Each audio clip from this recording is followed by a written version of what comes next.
Well, I was talking about the beef box. Now we come right to the source here. Joel Salatin. This is, what's the phrase you have? Mob stocking, herbivorous, solar conversion, lignified carbon sequestration, fertilization.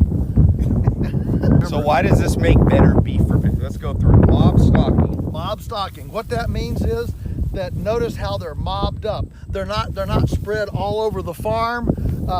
They're mobbed up in a mob like they would be in the wild to protect themselves from predators. Right. So that's mob. Mob stocking, it's stock. Okay, so it's mob stocked as opposed to, sparsely stocked. Right. Okay, like most farms are. Like most continuously grazed like out there. See the neighbor. Yeah, they've got 40 head on 100 acres. Here there's almost 300 head on essentially 4 acres. Yep. For a day, one day. And so you can see, right here where they were. Here's where they were yesterday. Here's where they are today. So in 24 hours, this looks like this. Yep. Okay. And so it's better for the land, and do you think it makes better beef? Well, absolutely. So what it does, it means that the beef is not eating grains and chicken feathers and manure and stuff like they feed them in the industry. They're eating they're actually eating green material.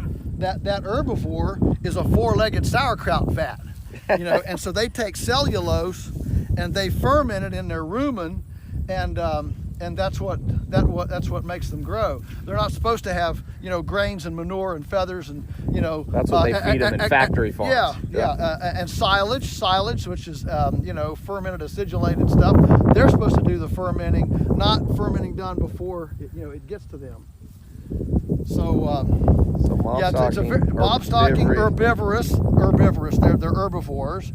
Herbivorous, solar conversion. So this is solar energy. This grass is 95% solar and only 5% soil. Yeah. And so the earth is supposed to be on a weight gain program. All this free solar energy is supposed to be converted into biomass. So solar conversion, lignified carbon. We want the carbon to get long enough that it actually goes through some lignification. And the lignification changes the starch and carbohydrate balance so that it actually feeds microbes with energy. Huh. All right. So you're saying the cows, most farms, the cows are eating grass that's too short. Too short. It's like Snickers bars. It's too short, and as a result, the microbes don't fully develop both in the rumen of the cow or in the soil. Yeah. Where was mob stocking, herbivorous, solar conversion, lignified carbon? Okay, this is carbon. The plant is inhaling carbon dioxide, exhaling oxygen, and breaks off. That's where the carbon comes from. It's taking in CO2, inhaling, and then exhaling oxygen and breaking off the carbon. Lignified carbon sequestration, and this carbon, a lot of it gets sequestered down in the roots and in the soil structure. Fertilization, when you sequester carbon, that creates fertilization. That's the way nature. Nature didn't put on chemical 10-10-10 right for a millennia, right? They used bison, wolves, movement, migratory choreography. Okay, and so we don't have the wolves, we don't have the bison, but we do have very high-tech computer microchip electric fencing, which allows us to essentially put a steering wheel, a brake, and an accelerator on that 4-legged pruner and move it with the same precision. That herd of cows, we can move as precisely around the landscape as you can a zero-turn mower on a golf course. Yeah. That's cool. So basically, first time in human history. People eating this don't have to feel bad that the beef is destroying the land. No, that's right. They can eat good food and know that they're actually regenerating the land. Exactly. On our farm at home, we've gone in 50 years. We've gone from 1% organic matter to 8% organic matter in that period of time. And most factory farms are going backwards. Yours is going forward. That's right. And feeding thousands of people. Right. And so the beauty of this is it's ecologically productive. It's nutritionally superior, because when they only eat this, the omega-3, omega-6 fatty acid profile stays correctly. This is full of way more vitamins and minerals than corn. Yep. Like salad bar, right? So we call it salad bar beef, right? Yep. And so that makes, like, for example, this beef has 300% more riboflavin than grain-fed beef. Mm-hmm. Well, riboflavin is the essential fatty acid that it's called the nerve vitamin. It's what calms you down. Yeah. And you wonder why people are, getting angry all the time and, going nuts and suicide and whatever. Well, part of it is because they're not getting the riboflavin, mm-hmm. which makes the nerve endings work better. Yeah. So anyway, I mean, it's a complex relationship, but for sure, we say you are what you eat. Well, you also are what you eats. Yes. So what you're eating, the beef, the eggs, the chicken, the pork, yeah, is eating junk. Yeah. It's junk. It's like junky Hippocrates food, said, junky the founder of modern medicine. Make your food your medicine. That's right. That's Make the your food your prevention. medicine. You got billions and trillions of dollars spent on healthcare because people are trying to cut costs. Right. Let's look at some of these. Yeah, you can see there's a variety. There's different orchard grass, fescues. There's red clover there. Mm-hmm. So they're not just eating one That's thing. right. It's a whole diversified salad bar. Yeah. I like this stuff here. Red Oh clover. man, red clover. And this also builds the soil. Yeah. Now, instead of using trees where the cows destroy the trees and also concentrate manure, you came up with this contraption. How long ago did you come up with this, the Shade Mobile? Well, this was one of Dad's first big additions back in the 1960s. We built a Shade Mobile at the home farm, but now that we lease a lot of land around, we want to be able to put them on a public road and move them from place to place as we move the herd around. So we needed something smaller and modular. Yep. And so we started getting old hay wagon chassis and just elongating them. And we've got 3 hooked together so we've got enough shade here for the cows. And they're all hooked together, so to move them, I just back up with a pickup truck, hook up to the front end, and the whole thing's like a train and just moves right through, big enough for all of them to have a portable shade tree. Yep. And that way we can put the manure and this wonderfully healing impaction strategically on some brambles, some rocks, some the worst part of the field. The worst part of the field. Whereas this over here, you can see a neighbor where he has his cows. And all those the cows trees. for years just go right under the tree. And you can see the brown under the tree there where the cows have been, and it's called a campsite. And so they translocate nutrients from out in the field to under the tree. Well, you want them. You want the nutrients out in the field where they came from. Yep. And so this is like a portable shade tree to be able to put all those goodies right where we want them to go. And it gives the cows a clean lounge plot every day. Yeah, because you move it. Yeah, because we move it. So you talked about the riboflavins different. What people don't understand, most people in the city, what does the average cow, what is the average burger from a place like McDonald's, Burger King, or even a nicer restaurant? What's in that? Is it amalgamated beef from different sources? Is it downer cows? Well, I mean, all sorts of things. The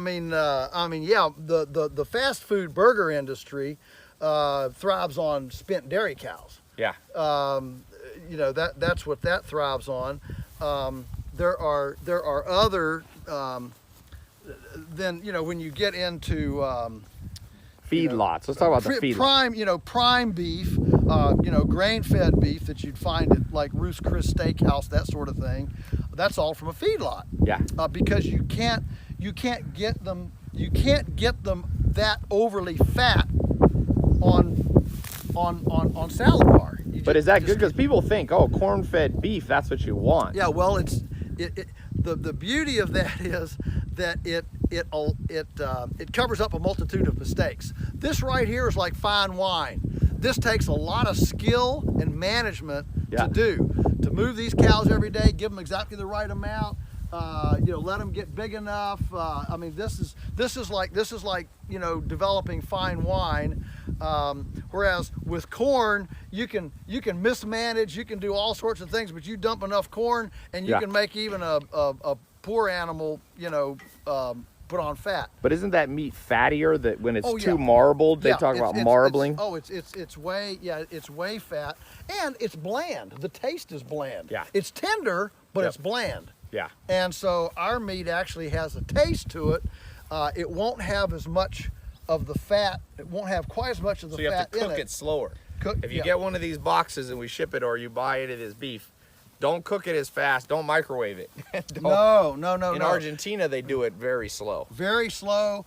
Yeah, we're the only. Crock pot's good. Crock pot is great. Goodness, and let it age. I mean, you can let it thaw real slow, like put it in a refrigerator and let it thaw for 3 days. Okay. Let it thaw real slow. That's even better. So yeah, everything about this is about slow. Is about take your time. Take slow food movement. Yeah, Now the other thing is, you were talking about this omega-3, omega-6. When the cows eat a lot of corn in confinement, the nutrient profile is actually different than grass-fed. Yes. Alan Nation would always talk about that. Yeah, Look, yeah. By the way, notice all these birds. This is a good sign. They're coming in, eating the flies. These are barn swallows, which are close relatives of purple martins. Yep. And what they're doing is they're sweeping the cows. As the cows walk, they disturb the bugs in the pasture, and the birds are harvesting the bugs. So there's a very symbiotic, synergistic effect here.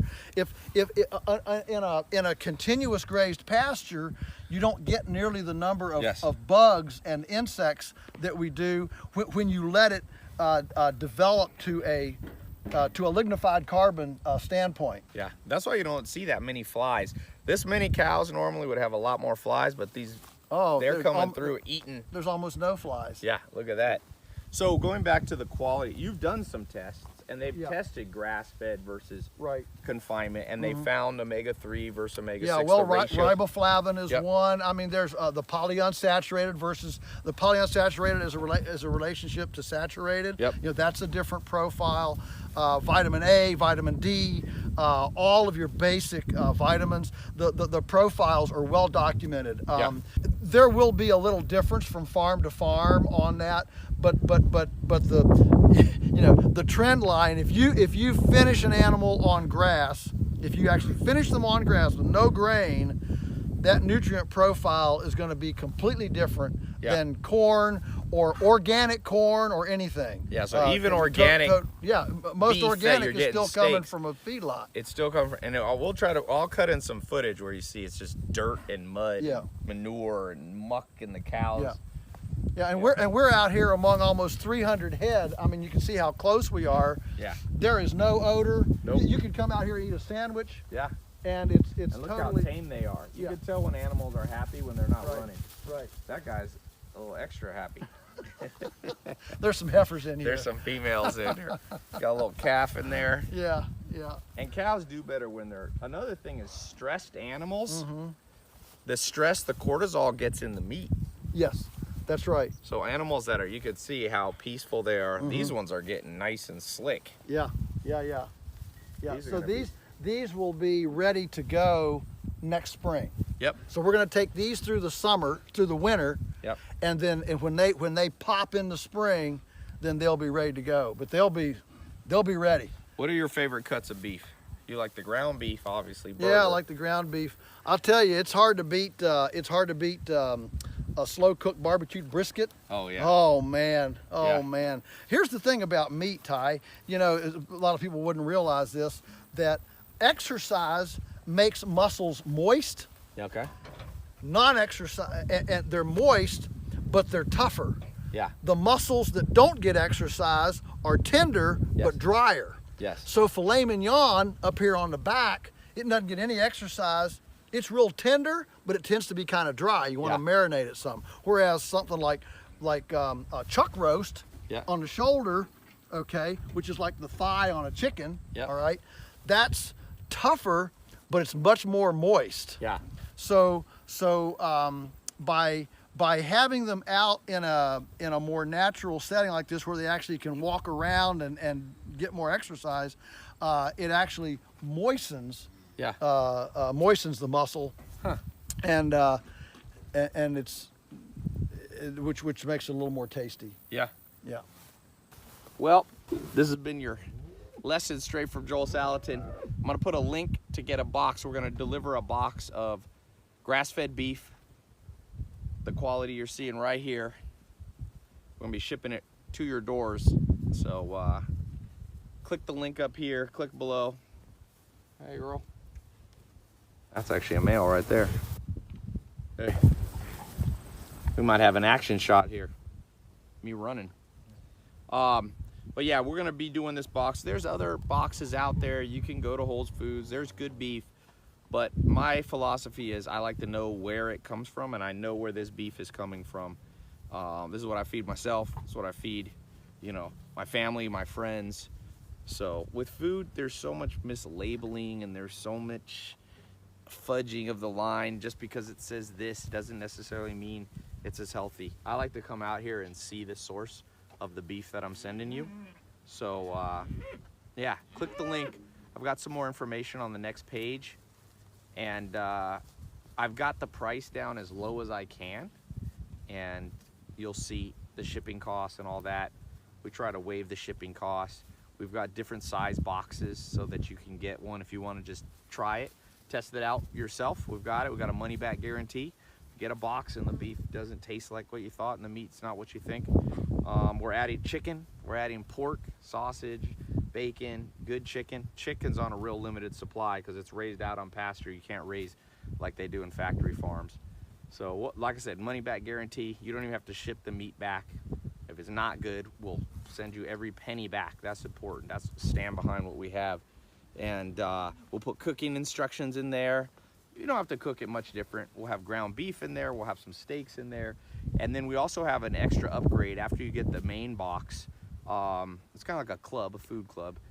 We'll also have an upgrade if you want to quickly, if you have a freezer and you just want to fill it up, we've got some larger options. So if you got a big family or you got an upcoming thing, so upcoming barbecue or event, you may want to get some more. And this will sell out, just to be clear. I know people say that a lot. Oh, we will sell out.